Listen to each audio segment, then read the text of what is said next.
Hi friends, ನಾನು ರುಕ್ಮಿಣಿ ಬಾಯಿ. ಇವತ್ತಿನ ವಿಡಿಯೋ ಬಂದು ಬಿದಿರುಕಡಲೆ ಸಾಂಬಾರು. ನಾನು ಹೇಗೆ ಕಾಣಿಸ್ತಾ ಇದ್ದೀನಿ ಫ್ರೆಂಡ್ಸ್, ಪ್ಲೀಸ್ ಕಮೆಂಟ್ ಮಾಡಿ. ತುಂಬ ದಿನಗಳ ನಂತರ ಅಡುಗೆ ವಿಡಿಯೋನ ಮಾಡ್ತಾಯಿದ್ದೀನಿ. ಬಿದಿರುಕಡಲೆ ಸಾಂಬಾರನ್ನ ಹೇಗೆ ಮಾಡೋದು, ಅದಕ್ಕೇನೇನು ಹಾಕೋದು ಅಂತ ನೋಡ್ಕೊಳ್ಳೋಣ ಬನ್ನಿ ಫ್ರೆಂಡ್ಸ್. ಮೊದಲಿಗೆ ಇದು ಈ ಥರ ಇರುತ್ತೆ ಫ್ರೆಂಡ್ಸ್. ಬಿದಿರುಕಡಲೆ ಅಂದರೆ ಒಂಥರ ಕಬ್ಬು ರೀತಿಲಿರುತ್ತೆ, ನೋಡಿಲ್ದಿರೋರ್ಗೆ ಹೇಳ್ತಾ ಇದ್ದೀನಿ. ಇದನ್ನು ಚಿಕ್ಕದಾಗಿ ನೀಟಾಗಿ ಸಿಪ್ಪೆಯೆಲ್ಲ ಬಿಡಿಸ್ಬಿಟ್ಟು ನೀಟಾಗಿ ಚಿಕ್ಕದಾಗಿ ಕಟ್ ಮಾಡ್ಕೋಬೇಕು. ಕಟ್ ಮಾಡಿಕೊಂಡು 1-2 ದಿನ ನೀರಲ್ಲಿ ನೆನೆಸ್ಕೊಂಡಿರಬೇಕು. ಮತ್ತು ಇದು ಕಾಳುಗಳು, ಅದಕ್ಕೆ ಎಂತಹ ಕಾಳುಗಳಿದ್ರೂ ಚೆನ್ನಾಗಿರುತ್ತೆ. ಎಲ್ಲ ಥರದ ಕಾಳುಗಳನ್ನು ಹಾಕ್ಕೋಬೋದು. ನಾನಿಲ್ಲಿ ಕಡಲೆಕಾಳು, ಹುಳ್ಳಿಕಾಳು ಹಾಗೂ ಬಟಾಣಿನ ಹಾಕ್ಕೊಂಡಿದ್ದೀನಿ, ನೆನೆಸಿದ್ದೀನಿ ಒಂದು ನೈಟು. ಇಲ್ಲಿ ಬಂದು ಮಿಕ್ಸ್ ತರಕಾರಿಗಳು, ಈ ಎಲ್ಲ ಥರ ತರಕಾರಿಗಳನ್ನು ಯೂಸ್ ಮಾಡ್ಕೋಬೋದು.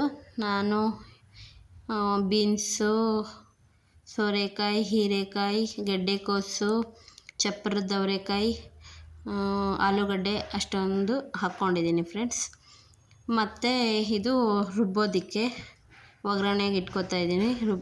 ಮಸಾಲೆನ ರುಬ್ಕೋಬೇಕಲ್ಲ, ಸೊ ಅದರಿಂದ 1-2 ಗಡ್ಡೆ ಈರುಳ್ಳಿ, ಚಿಕ್ಕದಾದರೆ 2 ಗಡ್ಡೆ ಬೆಳ್ಳುಳ್ಳಿ, 1 ಇಂಚ್ ಶುಂಠಿ ಹಾಗೂ 1-2 ಟೊಮೊಟೊ ಅಷ್ಟು ಎಣ್ಣೆ ಹಾಕಿ ಫ್ರೈ ಮಾಡ್ಕೋತೀನಿ ಫ್ರೆಂಡ್ಸ್. ತುಂಬ ಚೆನ್ನಾಗಿ ಬರುತ್ತೆ ಸಾಂಬಾರು ಮಾತ್ರ. ಒಬ್ಬೊಬ್ಬರು ಒಂದೊಂದು ರೀತಿಲಿ ಮಾಡ್ತಾರೆ, ಒಬ್ಬೊಬ್ಬರು ಬರೀ ವೈಟಿಗೆ ಮಾಡಿ ಇಟ್ಟಿರ್ತಾರೆ. ನಾವು ಮಸಾಲೆ ಹಾಕಿ ಮಾಡ್ತೀವಿ, ತುಂಬ ಚೆನ್ನಾಗಿರುತ್ತೆ. ಮುದ್ದೆಗೆ, ಚಪಾತಿಗೆ, ದೋಸೆಗೆ ಎಲ್ಲದಕ್ಕೂ ಕಾಂಬಿನೇಷನ್ ತುಂಬ ಚೆನ್ನಾಗಿರುತ್ತೆ. ಮತ್ತು ಒಂದು ಅರ್ಧ ಹೋಳು ಕಾಯಿ ತೊಗೊಂಡಿದ್ದೀನಿ. ನಂತರ ಕಾಯಿ ಇರಲಿಲ್ಲ, ಸೊ ಅದರಿಂದ ಕೊಬ್ಬರಿ ತೊಗೊಂಡು ಅದನ್ನು ಪುಡಿ ಮಾಡ್ಕೊಂಡಿದ್ದೀನಿ.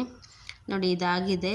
ಇವಾಗ ಇದರಲ್ಲಿ ಸ್ವಲ್ಪ ಪುದೀನ ಸೊಪ್ಪು ಹಾಕ್ಕೊಂಡು ತಣ್ಣಗಾಗೋದಕ್ಕೆ ಬಿಡೋಣ. ಈ ಕಾಯಿಯನ್ನು ಪುಡಿ ಮಾಡ್ಕೊಂಡಿದ್ದೆ, ಅದರಲ್ಲಿ 1 ಹಿಡಿಯಷ್ಟು ಕೊತ್ತಂಬರಿ ಸೊಪ್ಪು ಹಾಕ್ಕೋತಾ ಇದ್ದೀನಿ. ಇವಾಗ ಇದು ತಣ್ಣಗಾಗ್ತಾ ಇದೆ. ಮತ್ತು ಫ್ರೆಂಡ್ಸ್, ನಾನು ತುಂಬ ವೀಡಿಯೋಗಳನ್ನ ಮಾಡಿದ್ದೀನಿ, ಪ್ಲೀಸು ಚೆಕ್ ಮಾಡಿ. ಇದು ತಣ್ಣಗಾಗೋದಕ್ಕೆ ಬಿಟ್ಬಿಟ್ಟು ಇದರಲ್ಲಿ 1-2 ಸ್ಪೂನ್ ರೆಡ್ ಚಿಲ್ಲಿ ಪೌಡರ್, ಆಮೇಲೆ 1 ಸ್ಪೂನ್ ಸಾಂಬಾರು ಪುಡಿ, ನಾನು ಮನೆಯಲ್ಲೇ ಮಾಡ್ಕೊಂಡಿರೋದು ಫ್ರೆಂಡ್ಸ್ ಸಾಂಬಾರು ಪುಡಿ, ಆಮೇಲೆ 1-2 ಸ್ಪೂನು ಧನಿಯಾ ಪೌಡರು ಹಾಕಿ ಸ್ವಲ್ಪ ನೀರು ಹಾಕ್ಕೊಂಡು ನುಣ್ಣಗೆ ಪೇಸ್ಟ್ ಮಾಡ್ಕೊಬರೋಣ. ಇದು ಮಸಾಲೆಗೆ ಹುರಿದಿರೋ ಅಂಥದ್ದು ಹಾಕ್ಕೊಳ್ತಾ ಇದ್ದೀನಿ.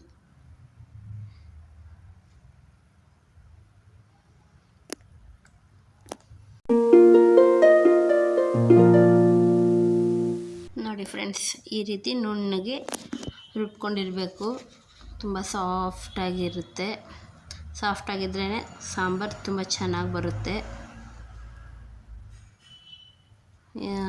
ತುಂಬ ದಿನ ಆಯಿತು ನಾನು ವಿಡಿಯೋ ಮಾಡಿ ಫ್ರೆಂಡ್ಸ್. ಬರ್ಡೇ ವಿಡಿಯೋಗಳು ಹಾಕಿದ್ದೀನಿ, ಪ್ಲೀಸ್ ಯಾರು ನೋಡಿಲ್ಲ ಹೋಗಿ ನೋಡಿ. ಹಾಗೂ ತುಂಬ ತರಹದ ಅಡುಗೆಗಳನ್ನ ಮಾಡಿ ವಿಡಿಯೋ ಮಾಡಿದ್ದೀನಿ, ನೋಡಿ ಫ್ರೆಂಡ್ಸ್. ನನ್ನ ಪ್ರೊಫೈಲ್ಗೆ ಹೋಗಿ ಸಬ್ಸ್ಕ್ರೈಬ್ ಮಾಡ್ಕೊಳ್ಳಿ ಫ್ರೆಂಡ್ಸ್. ಇವಾಗ ಒಂದು ದೊಡ್ಡ ಕುಕ್ಕರ್ ಇಟ್ಕೊಂಡಿದ್ದೀನಿ. ಸ್ವಲ್ಪ ಜಾಸ್ತಿ ಕ್ವಾಂಟಿಟಿಲಿ ಮಾಡ್ತಾಯಿದ್ದೀನಿ ಫ್ರೆಂಡ್ಸ್. ನೀವು ಬೇಕಾದರೆ ಕಮ್ಮಿ ಕ್ವಾಂಟಿಟಿಲಿ ಮಾಡ್ಕೊಳ್ಳಿ. ಅದರಲ್ಲಿ 1-2 ಸ್ಪೂನ್ ಆಯಿಲ್ ಹಾಕ್ಕೊತಾ ಇದ್ದೀನಿ. 2 ಗಡ್ಡೆ ಈರುಳ್ಳಿನ ಈ ರೀತಿ ಕಟ್ ಮಾಡಿ ಹಾಕ್ಕೊಂಡಿದ್ದೀನಿ. ಅದು ಸ್ವಲ್ಪ ಫ್ರೈ ಮಾಡ್ಕೊಳ್ತಾ ಇದ್ದೀನಿ. ಆಮೇಲೆ ನೆನೆಸಿದ ಕಾಳುಗಳನ್ನ ಹಾಕ್ಕೊಳ್ತಾ ಇದ್ದೀನಿ, ಅದನ್ನು ಸ್ವಲ್ಪ ಫ್ರೈ ಮಾಡ್ಕೊತೀನಿ. ಈ ರೀತಿ ಎಣ್ಣೆಲೆ ಕಾಳುಗಳನ್ನ ಫ್ರೈ ಮಾಡಿಕೊಂಡ್ರೆ ತುಂಬ ಟೇಸ್ಟಿಯಾಗಿರುತ್ತೆ. ಕಾಳುಗಳು ಸಹ ರುಚಿಯಾಗಿ ಎಲ್ಲ ಬಾಯಿಗೆ ಚೆನ್ನಾಗಿ ಸಿಗುತ್ತೆ, ಇಲ್ಲಾಂದರೆ ನುಣ್ಣಗಾಗೋ ಚಾನ್ಸಸ್ ಇರುತ್ತೆ ಫ್ರೆಂಡ್ಸ್. ಇವಾಗ ತರಕಾರಿಗಳನ್ನ ಹಾಕ್ಕೋತಾ ಇದ್ದೀನಿ. ಏನೇನು ತರಕಾರಿ ಕಟ್ ಮಾಡಿದ್ನೋ ಅವೆಲ್ಲ ನೀರಲ್ಲಿ ತೊಳೆದ್ಬಿಟ್ಟು ನೀಟಾಗಿ ಹಾಕ್ಕೋತಾ ಇದ್ದೀನಿ. ಎಲ್ಲದಕ್ಕೂ ಕಾಂಬಿನೇಷನ್ ತುಂಬ ಚೆನ್ನಾಗಿ ಬರುತ್ತೆ ಸಾಂಬಾರು ಮಾತ್ರ. ಅಂದರೆ ಅಪರೂಪಕ್ಕೆ ಸಿಗೋದು ಬಿದಿರುಕಡಲೆ, ಎಲ್ಲರಿಗೂ ಸಿಗೋದು ಡೌಟು ಫ್ರೆಂಡ್ಸ್. ಹಳ್ಳಿಗಳ ಕಡೆ ಸಿಗುತ್ತೆ, ಅಂದರೂ ಮಳೆ ಬರಬೇಕು, ಮಳೆ ಬಂದ್ರೇ ಸಿಗೋದು. ಇವಾಗ ಅದನ್ನೇನು ನೆನೆಸಿಟ್ಟಿದ್ದೆ ಅದನ್ನು ನಾನು ಒಂದು 7 ಸತಿ ಚೆನ್ನಾಗಿ ತೊಳ್ಕೊಂಡು ಮತ್ತು ಇಟ್ಕೊಂಡಿರೋದು ನೀರಲ್ಲಿ ಫ್ರೆಂಡ್ಸ್. ಈ ಥರ ಲಾಸ್ಟಲ್ಲಿ ಕೊನೆಯಲ್ಲಿ ಹಾಕಬೇಕಂದ್ರೆ ಅದರಲ್ಲಿರೋ ನೀರಿನ ಅಂಶನ ಎಲ್ಲ ಹಿಂಡಿಬಿಟ್ಟು ಒಂದು ಸೈಡಲ್ಲಿ ಇಟ್ಕೊಂಡು ಚೆನ್ನಾಗಿ ಹಿಂಡ್ಕೋಬೇಕು. ಏನಂದರೆ ಇನ್ನೂ ಬೇಕಾದರೆ ಚಿಕ್ಕದಾಗಿ ಕಟ್ ಮಾಡ್ಕೋಬೋದು ಫ್ರೆಂಡ್ಸ್, ಇಲ್ಲಾಂದರೆ ಇನ್ನೂ ದೊಡ್ಡದು ಬೇಕಾದರೆ ದೊಡ್ಡ ಕಟ್ ಮಾಡ್ಕೋಬೋದು. ದೊಡ್ಡದು ಕಟ್ ಮಾಡಿದ್ರೆ ಸ್ವಲ್ಪ ಜಾಸ್ತಿ ಅದು ಬೇಯೋದಿಲ್ಲ, ಹಾಗೇ ಇರುತ್ತೆ, ಜಾಸ್ತಿ ಬಾಯಿಗೆ ಸಿಗ್ತಾ ಇರುತ್ತೆ ಫ್ರೆಂಡ್ಸ್. ನೀಟಾಗಿ ಚಿಕ್ಕದಾಗೆ ಕಟ್ ಮಾಡಿಕೊಂಡ್ರೆ ತುಂಬ ಟೇಸ್ಟಿಯಾಗಿ ಬರುತ್ತೆ ಸಾಂಬಾರು ಫ್ರೆಂಡ್ಸ್. ನೋಡಿ ಈ ರೀತಿ ಹಿಂಡ್ಬಿಟ್ಟು ಅದು ಸಹ ತರಕಾರಿ ಜೊತೆಲೇ ಹಾಕ್ಕೊಂಡು ಸೇರಿಸ್ಕೊತಾ ಇದ್ದೀನಿ. ಕಲಿಸ್ಕೊಳ್ಬೇಕು ಚೆನ್ನಾಗಿ ಎಣ್ಣೆಯಲ್ಲಿ, ಅದು ಸಹ ಸ್ವಲ್ಪ ಫ್ರೈ ಆಗಬೇಕು.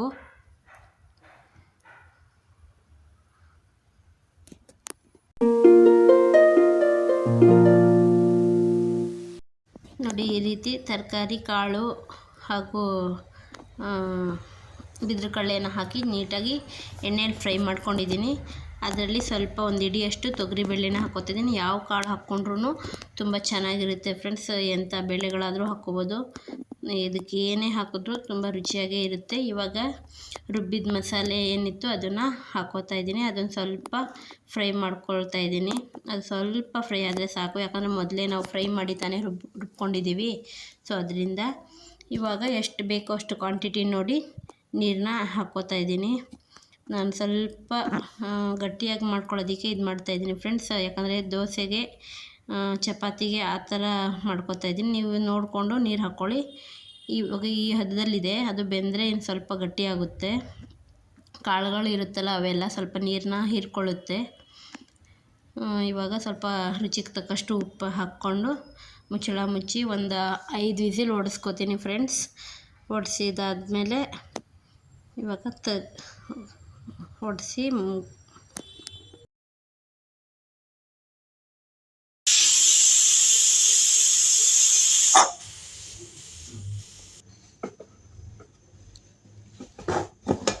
ನೋಡಿ ಫ್ರೆಂಡ್ಸ್, ಇವಾಗ ಕುಕ್ಕರ್ ಮುಚ್ಚಳ ತೋರಿಸ್ತಾ ಇದ್ದೀನಿ.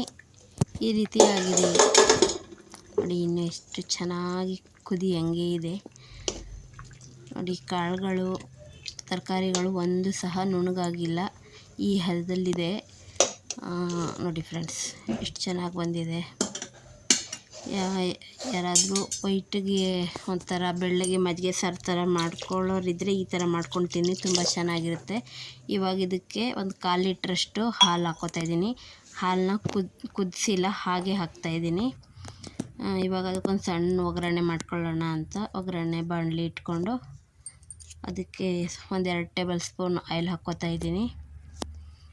ಸಾಸಿವೆ ಹಾಗೆ 1-2 ಕಡ್ಡಿ ಕರಿಬೇವನ್ನ ಹಾಕಿ ಸಾಂಬಾರಿಗೆ ಹಾಕ್ಕೊಳ್ಳೋದು ಫ್ರೆಂಡ್ಸ್. ಹಾಕಿ ಚೆನ್ನಾಗಿ ತಿರ್ಗಿಸೋಬೇಕು. ನೋಡಿ ಯಾವ ರೀತಿ ಕಾಣಿಸ್ತಾ ಇದೆ ಸಾಂಬಾರು ಅಂತ. ನೀವು ಈ ರೀತಿ ಟ್ರೈ ಮಾಡಿ ಫ್ರೆಂಡ್ಸ್, ತುಂಬ ಚೆನ್ನಾಗಿ ಬರುತ್ತೆ. ಎಲ್ಲರೂ ಸೇರಿ ಇಷ್ಟಪಟ್ಟು ತಿಂತೀರಾ ಅಷ್ಟೇ ಫ್ರೆಂಡ್ಸ್. ನನ್ನ ಚಾನಲ್ನ ಪ್ಲೀಸ್ ಯಾರ್ಯಾರು ಸಬ್ಸ್ಕ್ರೈಬ್ ಮಾಡ್ಕೊಂಡಿಲ್ವೋ ಅವರೆಲ್ಲ ಮಾಡ್ಕೊಳ್ಳಿ ಫ್ರೆಂಡ್ಸ್. ನಾನು ಒಳ್ಳೊಳ್ಳೆ ವೀಡಿಯೋಗಳು, ಹಾರರು, ಕಾಮಿಡಿ ಹಾಗೂ ಅಡುಗೆ ವೀಡಿಯೋಗಳನ್ನ ಅಪ್ಲೋಡ್ ಮಾಡಿದ್ದೀನಿ. ಪ್ಲೀಸ್ ಚೆಕ್ ಮಾಡಿ. Bye friends.